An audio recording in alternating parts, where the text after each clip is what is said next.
Hello everyone, आज की इस वीडियो में हम करेंगे एक्सरसाइज 3.6 का सम नंबर 2, जिसके टोटल 3 पार्ट्स हैं। तो यहाँ पर हमें कहा गया है कि formulate the following problems as a pair of equations and hence find their solutions. कि कुछ प्रॉब्लम्स हमें यहाँ पर दी गई हैं, हमें उनको इक्वेशंस के पेयर में कन्वर्ट करना है और फिर उनका सोल्यूशन फाइंड करना है। तो फर्स्ट प्रॉब्लम यहाँ पर हमारे सामने है कि Ritu can row downstream 20 kilometre in 2 hours and upstream 4 kilometer in 2 hours. Find her speed of rowing in still water and speed of the current. तो सबसे पहले इस सम की स्टेटमेंट को आप अच्छे से समझिए। यहाँ पर हमें कहा गया है कि रितु कैन रो। रो का मतलब होता है नाव में सैर करना, कि जैसे कि किसी नदी के अंदर हम बोट के अंदर या नाव के अंदर ट्रैवल करते हैं तो उसको बोलते हैं रोइंग। तो यहाँ पर दो केस दिए गए हैं, डाउन स्ट्रीम एंड अपस्ट्रीम। अब इन दोनों वर्ड्स का मीनिंग समझिए कि क्या होता है। डाउन स्ट्रीम का मतलब होता है वाटर फ्लो के डायरेक्शन में ही ट्रैवल करना। आपको जैसे कि पता है कि किसी रिवर में जो वाटर है वो एक डायरेक्शन में फ्लो करता है, तो अगर हम भी उसी फ्लो के डायरेक्शन में ही ट्रैवल करें, यानी कि अगर वाटर एक पॉइंट से दूसरे पॉइंट यानी कि इस डायरेक्शन में ट्रैवल करता है और हम भी अपने बोट को उसी डायरेक्शन में चलाएं, तो ये हो जाता है केस डाउन स्ट्रीम का। तो इस केस में क्या होगा कि हमारी बोट की कुछ स्पीड होगी और वाटर की भी कुछ स्पीड होगी, तो ये दोनों स्पीड एक दूसरे के साथ ऐड होने के बाद हमारी स्पीड वहाँ पर इंक्रीज हो जाएगी, यानी कि पानी जो है वो हमें आगे की तरफ ले जाएगा। और दूसरा जो केस है अपस्ट्रीम। अपस्ट्रीम का मतलब होता है वाटर फ्लो के अपोजिट डायरेक्शन में ट्रेवल करना, यानी कि अगर ये वाटर फ्लो की डायरेक्शन है और हम इसके अपोजिट डायरेक्शन में ट्रैवल करते हैं तो इसको बोलते हैं अपस्ट्रीम। और यहाँ पर आप ये चीज़ समझ ही सकते हो कि अगर हम वाटर फ्लो के अपोजिट डायरेक्शन में ट्रैवल करेंगे तो वहाँ पर जो वाटर की स्पीड है वो हमारी स्पीड का अपोज करेगी, यानी कि हमारी स्पीड उस केस में कम हो जाएगी। तो इसलिए यहाँ पर यह दिया गया है कि जब उसने डाउन स्ट्रीम ट्रैवल किया तो उसने 2 आवर्स में 20 किलोमीटर की डिस्टेंस को कवर कर लिया। लेकिन जब उसने अपस्ट्रीम ट्रैवल किया तो उसने उतना ही टाइम यानी कि 2 आवर्स में ही केवल 4 किलोमीटर की डिस्टेंस कवर की है। तो अपस्ट्रीम के केस में उसकी स्पीड कम थी, इस वजह से उसने उतने ही टाइम में केवल 4 किलोमीटर की डिस्टेंस ही वो कवर कर पाई है। तो अब हमें यहाँ पर फाइंड करना है कि find her speed of rowing in still water. Still water का मतलब होता है रुका हुआ पानी, जब पानी किसी भी डायरेक्शन में फ्लो ना करे, कि अगर उस पानी में रुके हुए पानी में वो रोइंग करती है, वो नाव चलाती है, तो उसकी स्पीड क्या होगी। और साथ ही हमें ये भी बताना है स्पीड ऑफ द करंट। यहाँ पर करंट का मतलब है वाटर फ्लो। तो वाटर जो है किस स्पीड से फ्लो कर रहा है उसकी भी स्पीड हमें यहाँ पर फाइंड करनी है।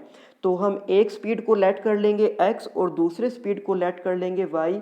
तो इसलिए हम यहाँ पर इसके सॉल्यूशन में लिख सकते हैं कि let her speed in still water is x kilometre per our and speed of stream, यानी कि जो वाटर फ्लो की जो स्पीड है उसको हमने लेट कर लिया है y किलोमीटर पर आवर।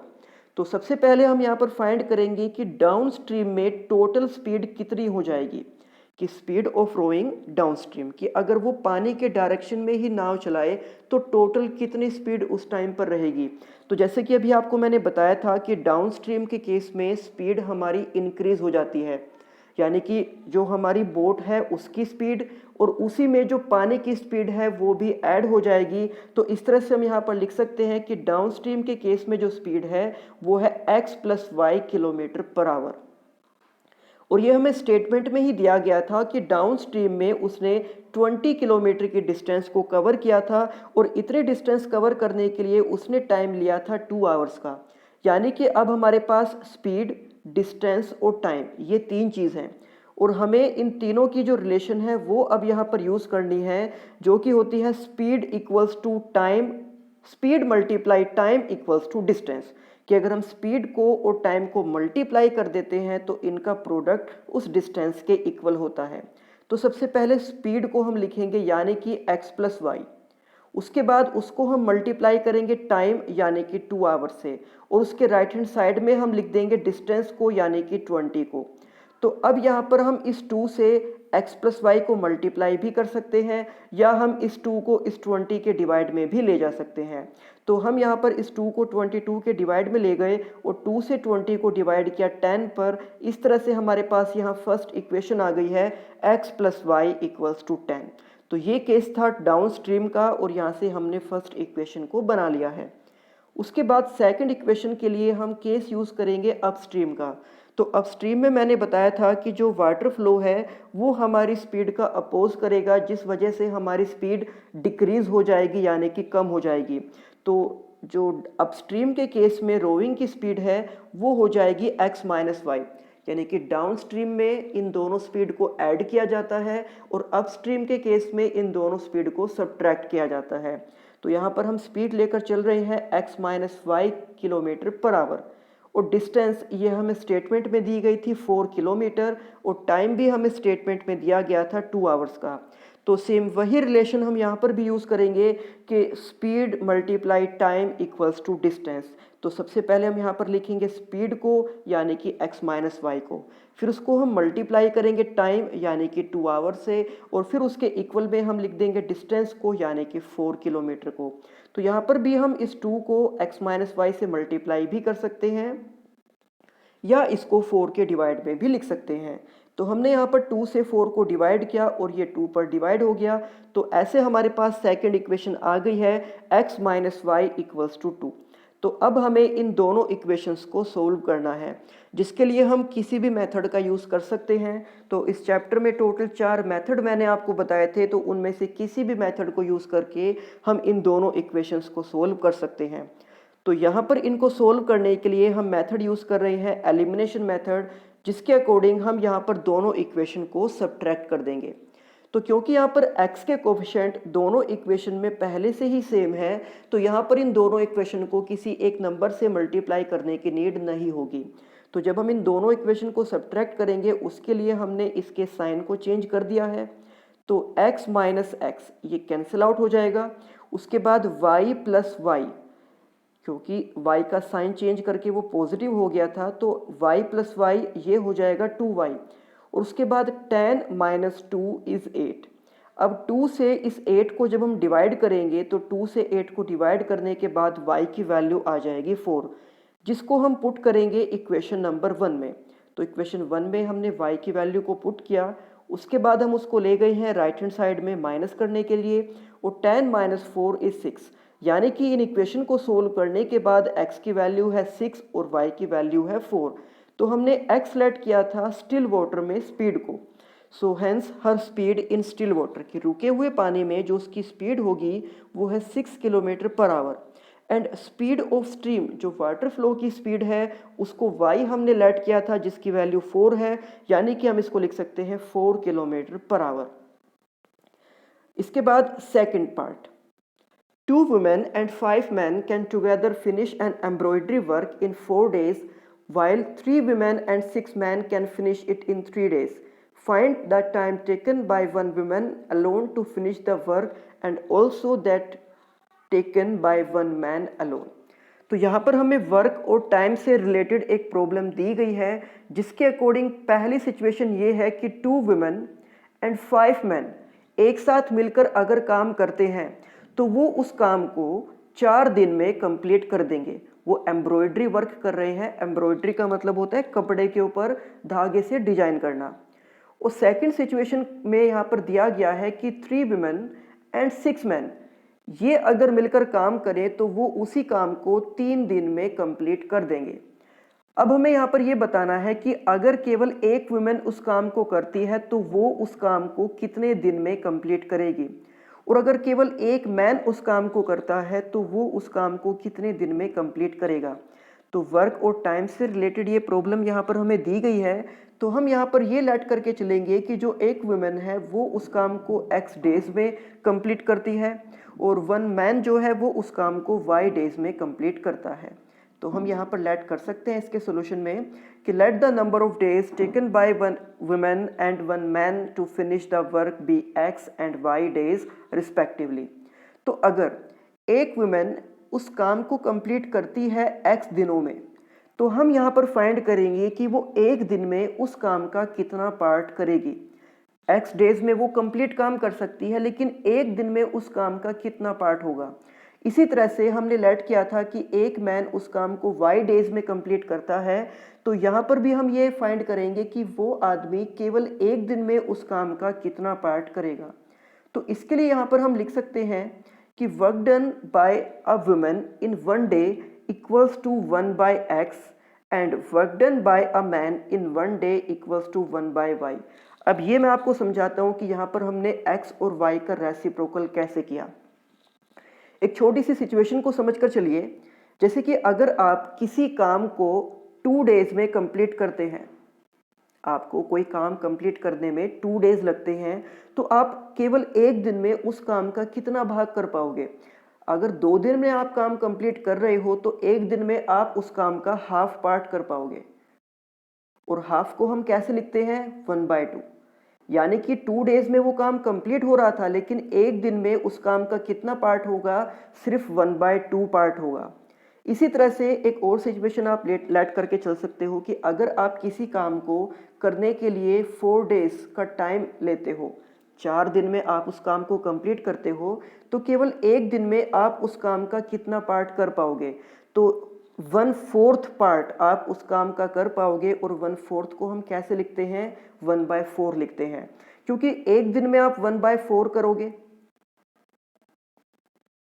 फिर नेक्स्ट डे फिर 1/4, नेक्स्ट डे फिर से 1/4, नेक्स्ट डे फिर से 1/4, तो तभी तो वो ऐड होके 4/4 यानी कि 1, और 1 का मतलब है कंप्लीट वर्क।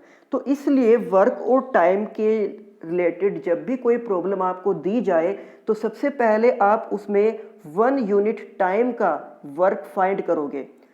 तो 1 यूनिट टाइम का मतलब यहाँ पर क्या है, 1 डे, यानी कि एक दिन का काम हमने यहाँ पर फाइंड किया है। और उस एक दिन का काम यानी कि 1 यूनिट टाइम का काम फाइंड करने के लिए हम क्या करते हैं कि जितने भी टाइम में, जितने भी आवर्स में, जितने भी डेज में या जितने भी मंथ में वो काम कंप्लीट होता है, हम उसका रेसिप्रोकल लिख देते हैं।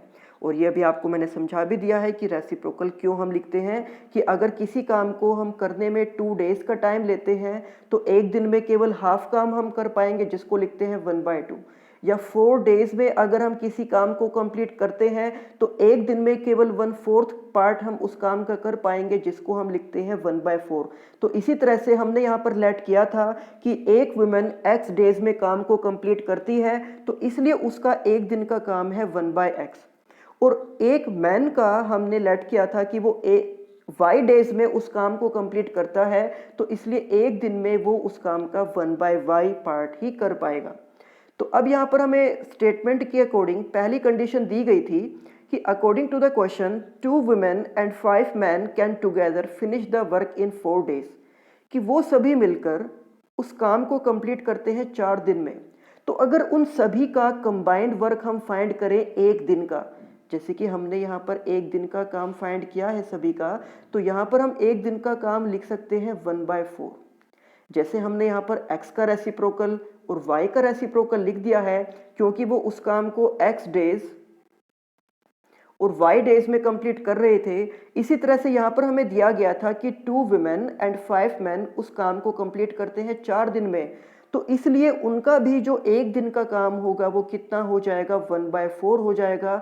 और हम यहाँ पर उसको लिख सकते हैं, so work done bye 2 women and 5 man in 1 day is only 1/4। अब जैसे कि यहाँ पर हम देख सकते हैं कि टोटल 2 वुमेन है, और एक वुमेन उस काम को एक दिन में उस काम का 1/x पार्ट कंप्लीट करती है। तो 2 वुमेन कितना कंप्लीट करेंगी, हम 1/x को 2 से मल्टीप्लाई कर देंगे, तो यानी कि हमारे पास आ जाएगा 2/x। इसी तरह से एक मैन उस काम का एक दिन में 1/y पार्ट कंप्लीट करता है, तो 5 मैन के लिए हम इसको 5 से मल्टीप्लाई कर देंगे, और 5 से इसको मल्टीप्लाई करने पर ये हो जाएगा 5/y, यानी कि 2 वुमेन एक दिन में 2/x और 5 मैन एक दिन में 5/y काम कंप्लीट करते हैं। और जो एक दिन का उनका कंबाइंड वर्क था वो हमने अभी फाइंड किया था 1/4, तो इसलिए इन दोनों का जो सम है वो हम 1/4 के इक्वल में लिख देंगे। तो जो स्टेटमेंट के अकॉर्डिंग कंडीशन हमें दी गई थी, उसके अकॉर्डिंग हमने यहाँ पर एक इक्वेशन को बना लिया है। सेकंड कंडीशन यहाँ पर हमें दी गई थी कि हम यहाँ पर लिख सकते हैं 3 women and 6 men can finish the work in 3 days। तो यहाँ पर भी अगर उनके एक दिन का काम फाइंड किया जाए तो वो हो जाएगा 1/3, क्योंकि 3 days में वो कंप्लीट करते हैं। तो 1 डे में यानी कि केवल एक दिन में वो 1/3 पार्ट ही उस काम का कंप्लीट कर पाएंगे। तो 3 वुमेन के लिए हम लिख सकते हैं 3/x, 6 मैन के लिए हम लिख सकते हैं 6/y और इसके इक्वल में हम लिख देंगे इस 1/3 को। तो इस तरह से हमने यहाँ पर दो इक्वेशंस बना ली हैं, लेकिन हम यहाँ पर देख सकते हैं कि जो x और y यानी कि जो वेरिएबल्स हैं वो डिनोमिनेटर में लिखे हुए हैं। तो यानी कि हम पहले इनको लीनियर इक्वेशन की फॉर्म में रिड्यूस करेंगे, इनको कन्वर्ट करेंगे, उसके बाद हम इसको सोल्व कर सकते हैं, जैसे कि हमने इसी एक्सरसाइज के सम नंबर 1 में भी किया था। तो यहाँ पर हम 1/x को लेट कर सकते हैं a के इक्वल और 1/y को लेट कर सकते हैं b के इक्वल।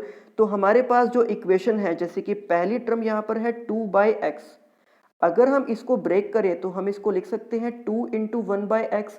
और अभी आपको बताया है कि 1/x को हमने लेट किया है a के इक्वल, तो अगर 1/x की जगह पर हम लिखते हैं a तो ये टर्म बन जाएगी 2a, यानी कि 2x की जगह पर हम लिख सकते हैं 2a। इसी तरह से 5/y की जगह पर हम लिख देंगे 5b और ये 1/4 एज इट इज। और सेम यही चेंजेस हमें करने हैं सेकंड इक्वेशन में भी कि 3/x को हम लिखेंगे 3a, 6/y को हम लिखेंगे 6b और 1/3 को एज इट इज हम यहाँ पर लिख सकते हैं। उसके बाद इस 4 को हम ले जाएंगे लेफ्ट हैंड साइड में और इसके साथ हम 2a + 5b को मल्टीप्लाई करेंगे। तो 4 × 2a is 8a, 4 × 5b is 20b और यहाँ पर राइट हैंड साइड में रह जाएगा सिर्फ 1। इसके बाद हम सेकंड इक्वेशन में भी 3 से लेफ्ट हैंड साइड में मल्टीप्लाई करेंगे, तो 3 × 3a is 9a and 3 × 6b is 18b और राइट हैंड साइड में यहाँ पर भी सिर्फ रह जाएगा 1। तो अब ये जो दो इक्वेशन हमारे पास हैं a और b के फॉर्म में, हम इनको सोल्व करेंगे किसी भी एक मेथड का यूज़ करके। तो हम यहाँ पर यूज़ कर रहे हैं क्रॉस मल्टीप्लिकेशन मेथड को, जिसके अकॉर्डिंग सबसे पहले हमें a, b और -1 को लिखना होता है। फिर इसमें जो मैंने आपको ट्रिक बताई थी 2 3 1 2, यानी कि सबसे पहले सेकंड डिजिट जो सेकंड टर्म है उसके कोफिशिएंट्स को, तो सेकंड टर्म के कोफिशिएंट्स हैं 20 एंड 18। उसके बाद थर्ड टर्म को यानी कि 1 एंड 1 को, उसके बाद फर्स्ट टर्म के कोफिशिएंट्स को 8 एंड 9, उसके बाद अगेन सेकंड टर्म्स के कोफिशिएंट्स को जो कि है 20 एंड 18। तो जब हम इनको क्रॉस मल्टीप्लाई करेंगे हम a के डिनोमिनेटर में लिखेंगे 20 × 1 माइनस 18 × 1, b के डिनोमिनेटर में हम लिखेंगे 1 × 9 माइनस 1 × 8 एंड सिमिलरली -1 के डिनोमिनेटर में हम लिखेंगे 8 × 18 माइनस 9 × 20 और इनको सब पहले हम मल्टीप्लाई करेंगे 20 × 1 18 × 1, 1 × 9 1 × 8, then 8 × 18 is 144 and 9 × 20 is 180। अब इनको सब्ट्रैक्ट करने के बाद हमारे पास आ गया है 2 1 एंड -36 और हम यहाँ पर इस माइनस से माइनस को कैंसिल कर सकते हैं, तो ये सिर्फ रह जाएगा 1/36, जिसको हम एक बार इसके इक्वल में लिखेंगे और एक बार इसके इक्वल में लिखेंगे। तो a/2 को हम कंपेयर कर रहे हैं यहाँ पर 1/36 के साथ। पहले हमने 2 को 1 से मल्टीप्लाई किया तो ये हो गया 2। अब इन दोनों को जब हम 2 से डिवाइड करेंगे तो हमारे पास आ जाएगा 1/18 और ये a की वैल्यू है। इसी तरह से जब हम b/1 को 1/36 के साथ कंपेयर करेंगे तो 1 × 1 इज़ 1, यानी कि b की वैल्यू हमारे पास है 1/36। तो अब इस a और b की वैल्यू का यूज़ करके हम फाइंड करेंगे x और y की वैल्यू को। तो जैसे कि हमने स्टार्टिंग में ही लेट किया था 1/x को a के इक्वल और a की वैल्यू अभी हमने फाइंड की है 1/18, तो इन दोनों का रेसिप्रोकल करने के बाद हमारे पास आ जाएगा x = 18। इसी तरह से हमने 1/y को b के इक्वल लेट किया था और b की वैल्यू है 1/36, तो इन दोनों का भी रेसिप्रोकल करने के बाद हमारे पास y की वैल्यू आ जाएगी 36, यानी कि हम इसमें कह सकते हैं कि x की वैल्यू 18 है और y की वैल्यू 36 है। तो अब हम यहाँ पर लिख सकते हैं कि hence a women can finish the work in 18 days। And a man can finish the work in 36 days. तो ये हमारा इस पार्ट का आंसर है। इसके बाद third part, Ruhi travels 300 kilometre to her home partially by train and partially by bus. कि एक लड़की है जिसको अपने घर की डिस्टेंस को ट्रैवल करना है और उसका जो घर है वो 300 किलोमीटर की डिस्टेंस पर है, और इस डिस्टेंस को वो ट्रैवल करेगी, उसका डिस्टेंस का कुछ पार्ट वो ट्रैवल करेगी ट्रेन से और उसी डिस्टेंस का कुछ पार्ट वो ट्रैवल करेगी बस से। तो पहली कंडीशन यहाँ पर दी गई है कि she takes 4 hours if she travels 60 kilometre by train and the remaining by bus. तो 300 किलोमीटर की टोटल डिस्टेंस में से अगर वो 60 किलोमीटर ट्रेन से ट्रैवल करती है तो बाकी डिस्टेंस कितनी यहाँ पर रह जाएगी, आप 300 में से 60 को सब्ट्रैक्ट कर सकते हो, तो वो रिमेनिंग डिस्टेंस बचेगी 240 किलोमीटर जिसको उसने ट्रैवल किया है बस से। यानी कि पहली कंडीशन में उसने 60 किलोमीटर की डिस्टेंस को ट्रेन से कवर किया और 240 किलोमीटर की डिस्टेंस को बस से कवर किया, और इस प्रोसेस में उसको 4 आवर्स का टाइम लगा है। सेकंड कंडीशन यहाँ पर है कि if she travels 100 kilometre by the train, इस बार उसने ट्रेन से 100 किलोमीटर की डिस्टेंस को कवर किया है, and the remaining by bus. तो रिमेनिंग डिस्टेंस कितनी होगी, आप 300 में से 100 को सब्ट्रैक्ट कर सकते हो, तो रिमेनिंग डिस्टेंस हो जाएगी 200 किलोमीटर। यानी कि सेकंड केस में उसने 100 किलोमीटर डिस्टेंस को ट्रेन से कवर किया और 200 किलोमीटर के डिस्टेंस को बस से कवर किया, और इस प्रोसेस में जो अब उसको टाइम लगा है वो पहले वाले टाइम से 10 मिनट्स एक्स्ट्रा लगा है। इसमें लिखा हुआ है कि शी टेक्स 10 मिनट्स लोंगर। तो पहले उसको टाइम लग रहा था सिर्फ 4 आवर्स का, तो अब उसको टाइम लगेगा 4 आवर्स प्लस 10 मिनट्स का। तो हमें यहाँ पर फाइंड करना है उस ट्रेन की स्पीड को और उस बस की स्पीड को। तो उन दोनों की स्पीड को हम लेट कर सकते हैं x kilometre per our and y kilometre per our.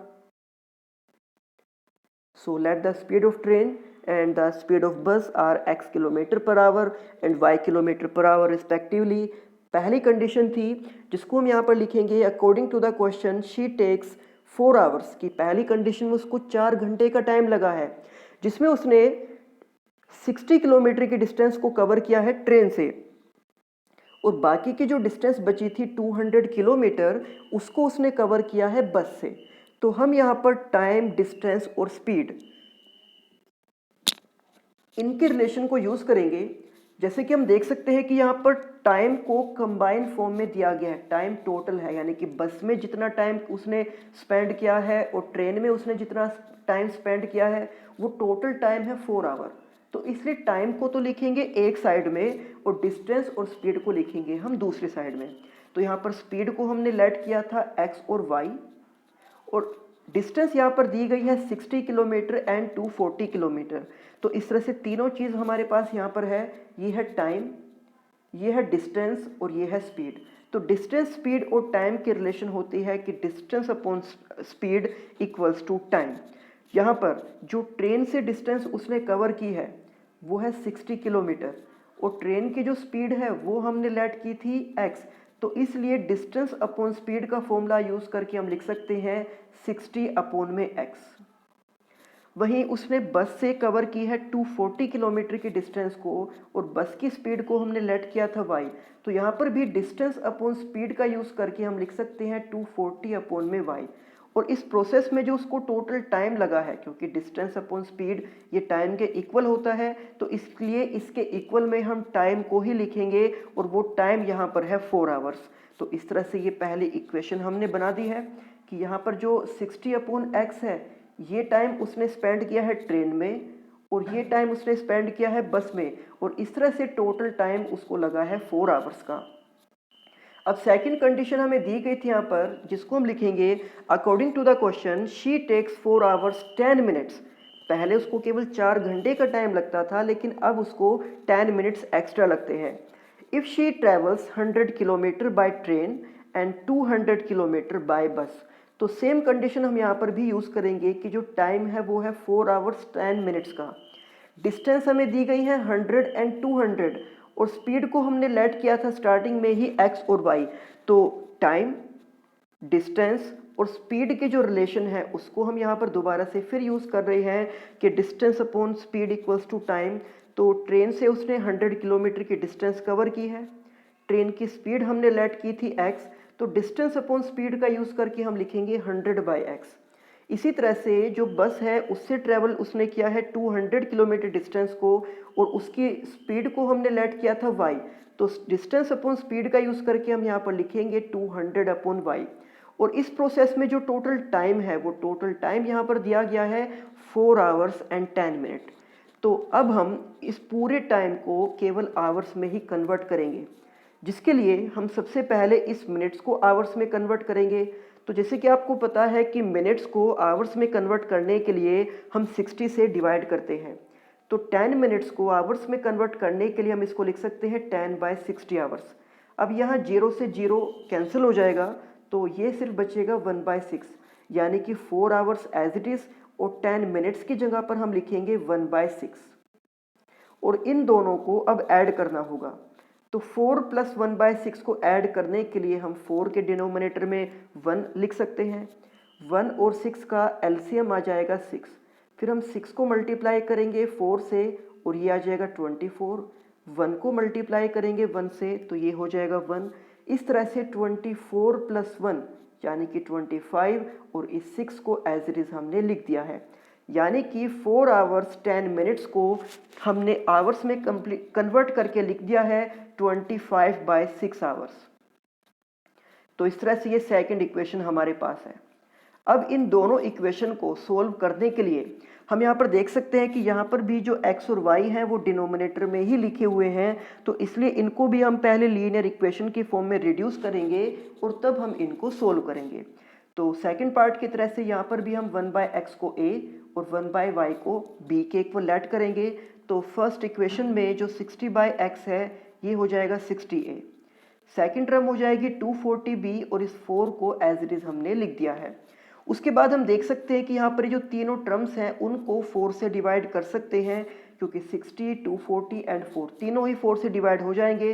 तो जब हमने 60 को 4 से डिवाइड किया ये आ जाएगा 15a, जब 240b को 4 से डिवाइड किया तो ये हो जाएगा 60b, और जब 4 को 4 से डिवाइड किया तो ये आ जाएगा 1। यहाँ पर 4 से डिवाइड हमने इसलिए किया है ताकि इस इक्वेशन के कोफिशिएंट्स को हम थोड़ा छोटा कर सकें। इसके बाद जो सेकंड इक्वेशन हमारी थी उसमें पहली टर्म बन जाएगी 100a, सेकंड टर्म हो जाएगी 200b, और थर्ड टर्म को 25/6 एज इट इज़ हम यहाँ पर लिख देंगे। तो अब यहाँ पर जो नंबर्स हैं यानी कि जो टर्म्स हैं 100, 200 एंड 25, इन तीनों को डिवाइड किया जा सकता है 25 से। तो जब हमने 100 को 25 से डिवाइड किया ये आ जाएगा 4a, जब 200 को हमने 25 से डिवाइड किया तो ये हो जाएगा 8, और जब हमने 25 को 25 से डिवाइड किया तो 1, और इस 6 को एज इट इज़ हमने यहाँ पर लिख दिया है। अब हम इस 6 को मल्टीप्लाई करेंगे लेफ्ट हैंड साइड में, और 6 को हम पहले मल्टीप्लाई करेंगे 4a से तो ये हो जाएगा 24a, फिर 6 को हम मल्टीप्लाई करेंगे 8 से तो ये हो जाएगा 48b, और इस 1 को एज इट इज़ हमने यहाँ पर लिख दिया है। तो इस तरह से ये दो इक्वेशंस हमारे पास आ गई हैं a और b की फॉर्म में, तो हम इनको किसी भी एक मेथड का यूज़ करके सोल्व कर सकते हैं। तो यहाँ पर इनको भी सोल्व करने के लिए हम क्रॉस मल्टीप्लिकेशन मेथड ही यूज़ कर रहे हैं, जिसके अकॉर्डिंग हमने सबसे पहले a, b और -1 को लिख दिया है। अब हम लिखेंगे सेकंड टर्म के कोफिशिएंट्स को यानी कि 60 एंड 48, फिर थर्ड टर्म्स को यानी कि 1 एंड 1 को, अगेन देन 1 के फर्स्ट टर्म के कोफिशिएंट्स को, सो 15 एंड 24, और फिर से सेकंड टर्म के कोफिशिएंट्स को दैट इज 60 एंड 48। तो इनकी क्रॉस मल्टीप्लाई करने के बाद हम a के डिनोमिनेटर में लिखेंगे 60 × 1 - 48 × 1, b के डिनोमिनेटर में हम लिखेंगे 1 × 24 - 1 × 15, और -1 के डिवाइड में हम लिखेंगे 15 × 48 - 24 × 60। तो जब इनको हम मल्टीप्लाई करेंगे 60, 48, 24 एंड 15, इसके बाद 15 × 48 इज 720, 24 × 60 इज 1440। इनको सब्ट्रैक्ट करने के बाद ये आ जाएगा 12, ये हो जाएगा 9, और जब हम इसको सब्ट्रैक्ट करेंगे तो ये आ जाएगा -720, उसके बाद हम नेगेटिव साइन से नेगेटिव साइन को कैंसिल आउट कर सकते हैं, तो ये सिर्फ 1/720 हो जाएगा, जिसको हम एक बार इसके इक्वल में लिखेंगे और एक बार इसके इक्वल में लिखेंगे। तो अब यहाँ पर हम 12 को जब 1 से मल्टीप्लाई करेंगे तो ये हो जाएगा 12, और इन दोनों को हम 12 से डिवाइड कर सकते हैं, तो फिर हमारे पास आ जाएगा 1/60। इसी तरह से यहाँ पर हम 9 को 1 से मल्टीप्लाई करेंगे तो 9/720 को भी 9 से डिवाइड किया जा सकता है, ये हो जाएगा 1/80, यानी कि a की वैल्यू 1/60 और b की वैल्यू 1/80 है। अब इनका यूज़ करके हम x और y की वैल्यू को फाइंड आउट करेंगे, तो 1/60 जो a की वैल्यू है, तो a हमने लेट किया था 1/x को, यानी कि 1/x के इक्वल में 1/60 को लिखेंगे, और फिर इन दोनों का रेसिप्रोकल करके हम लिख सकते हैं x = 60। इसी तरह से यहाँ पर हमारे पास y की वैल्यू भी आ गई है जो कि 80 है।